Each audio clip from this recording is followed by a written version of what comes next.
Ma'am good evening ma'am. Good evening. வணக்கம். வணக்கம். வணக்கம் வணக்கம் சார். வணக்கம் வணக்கம். மேம் நீங்கள் வந்து ஆஹான்ற ஒரு படமும் அதுக்கப்புறம் குட் லக்ன்ற ஒரு படத்தில் ரகுவரன் சார் கூட ஒர்க் பண்ணியிருந்தீங்க. ரைட். அவரை பற்றி ஏதாவது இன்ட்ரெஸ்டிங்? அருமையான நண்பர், மிக அருமையான நடிகர். இன்ஃபேக்ட் அவர் கூட ஒர்க் பண்ணும்போது இன்னும் ஒரு வித்தியாசமான ஒரு ஆர்டிஸ்ட்டாக இன்னும் ஒரு பரிமாணத்தை பற்றி யோசிக்கலாமே அப்படின்ட்டு தோணும். ஏன்னா யூஸ்வலாக டைரக்டர் சொன்னால் இதுதான் டைலாக், இதுதான் சீனு, இவ்வளோ டைம் எடுத்துக்கிறேன் அப்படிங்கிறதெல்லாம் வேறு. இவர் எல்லாத்தையும் கொஞ்சம் நேரம் விடுங்க, ஒரு ஸ்டேஜ் பண்ணுற மாதிரி ஒரு எக்ஸ்பீரியன்ஸ் வரும். இந்த சீனை நம்ம பண்ணி பார்த்துடலாமா, மொத்த சீனையும் பண்ணி பார்த்துடலாமா, இது எப்படி இருக்குது, இதுக்கப்புறம் வில் டேக் இட் ஃப்ரம் தேர் அப்படின்னா இது என்ன வித்தியாசமாக இருக்குது அப்படின்னு நினைப்பேன்.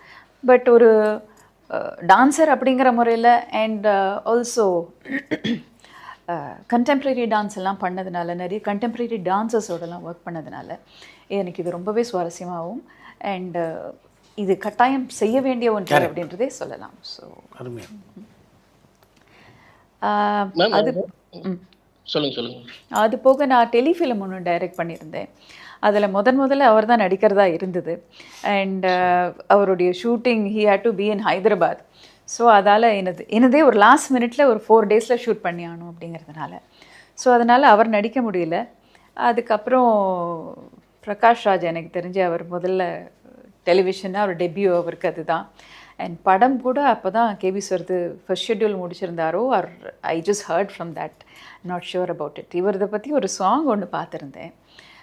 ஆர்வி உதயகுமார் ஒரு வாட்டி ஏதோ ஒன்று பார்க்கணும், டெஸ்ட் பண்ணணும்னு சொல்லிட்டு. So I thought the next choice would be at very interesting phase அப்படின்னு சொல்லிட்டு. So but Raghuvaran is a wonderful actor. But cinema வந்து ஒரு பெரிய இழப்பு அவர் இன்னைக்கு இல்லாதது. சரி மேடம், இந்த கன்னத்தில் முத்தமிட்டாலுன்ற படத்தில் நந்திதா தாஸ்க்கு நீங்கள் தான் வந்து டப்பிங் கொடுத்தீங்க. அந்த எக்ஸ்பீரியன்ஸ் அந்த அதில் வந்து ஸ்லாங் டிஃப்ரெண்ட்டாக இருக்குது மேடம். அந்த நந்திதா தாஸ் ஃபுல்லாக ரிசர்ச் பண்ணிட்டு அது ஸோ நைஸ், தேங்க்யூ. இலங்கை தமிழ் பேசணும் அப்படின்ட்டு, ஸ்ரீலங்கன் தமிழ். அப்போ நான் கேட்டேன், ஏன் இது வந்து ஸ்ரீலங்கன் தமிழ் பேசுகிறதுக்கு நிறைய ஆட்கள் இருக்காங்களே, இங்கேயே சென்னையிலேயே நிறைய பேர் இருக்காங்க, ட்ரை பண்ணலையான்னு. இல்லை, நாங்கள் கிட்டத்தட்ட 31 பேரை ட்ரை பண்ணிட்டோம். ஸ்லாங் வந்து அவங்களுக்கு டப் பண்ண முடியல. அண்ட் படத்துக்கு பேசுறதுங்கிறது ஒரு தனி ஆர்ட்னால finding it difficult. And also படத்துலேயே பார்த்தீங்கன்னா, ஐ மீன் நம்ம சில வார்த்தைகள்லாம் அவங்க யூஸ் பண்ணுறது சிலது வேறு மாதிரி இருக்கும். உதாரணத்துக்கு இப்போ நான் வந்து எனக்கு அது பிடிக்கும் அப்படின்னு சொல்ல மாட்டாங்க, எனக்கு அது விருப்பம், நீங்கள் கேட்புங்க தானே, ரேடியோ கேட்புங்க தானே அப்படின்னு. இந்த மாதிரி ஒரு அழகான அது ஒரு சின்ன கொஞ்சம் மிகைப்படுத்திட்டோம்னு வைங்களேன். ஆமாம், கொஞ்சம் மிகைப்படுத்திட்டா கொஞ்சம் ஒருவேளை ஜிப்சி வருமோ அது வேறு மாதிரி டைப் ஆகிடும். ஸோ அதனால் ரொம்ப கேர்ஃபுல்லாக பேசணும். எனக்கு அவங்களுடைய இலங்கை தமிழ்ங்கிறது ரொம்ப இனிமையாக இருக்கும். அவங்க யூஸ் பண்ணுற வார்த்தைகள்லாம் இன்றைக்கி நம்மலாம் நிறைய மறந்துட்டோம். அவங்க யூஸ் பண்ணுற வார்த்தைகள் நிறைய இருக்குது. நம்ம அதெல்லாம் கேட்கும் போது கேள்வி கேட்டால் கூட உட்காந்து ஆஹா ஏதோ ரேடியோ கேட்குற மாதிரி கேட்டுட்ருப்போம். அந்த மாதிரி ஒரு இனிமையான Tamil. And I was feeling very lucky that இந்த படத்துக்கு என்னை கூப்பிட்டு என்ன பேச சொன்னது. அண்ட் ஆடிஷன் கேட்டுட்டு உடனேயே ஓகே பண்ணிட்டாங்க. ஸோ பார்த்தா பாதியில் ஏதோ கரெக்ஷனுக்கு நான் கேட்குறேன், இந்த வார்த்தையை இங்கே ஸ்ப்ளிட் பண்ணணுமா அப்படின்னு. இந்த வார்த்தையை பிரித்தா வேறு மாதிரி மீனிங் வருது. ஸோ இப்போ சேர்த்து சொல்லணுமா, இதுவும் பொருத்தமாக இருக்கலாம், ஆனால் உங்கள் கதை எப்படின்னு எனக்கு தெரியல அப்படின்னு. ஓ வாவ் வண்டர்ஃபுல் அப்படின்னு பின்னாடியிலேருந்து சத்தம். மணிரத்னம் அவர்களும் பின்ன இவர் சுஜாதா அவர்களும் ரைட்டர். ஸோ 2 பேரும் அது முடிச்சுட்டு சுஜாதா அவர்கள் ஒரு 15 நிமிஷம் இதை பற்றியே பேசினார். I didn't expect this from you அப்படின்னு சொல்லிட்டு, நான் இதை யோசிக்காமல் பண்ணிட்டேன். அண்ட் ஸோ இந்த மாதிரி சுவாரஸ்யமான அனுபவங்கள் டப்பிங்கில் இருக்குது. அண்ட் இலங்கை தமிழ் பேசினது எனக்கு ரொம்ப சந்தோஷம்.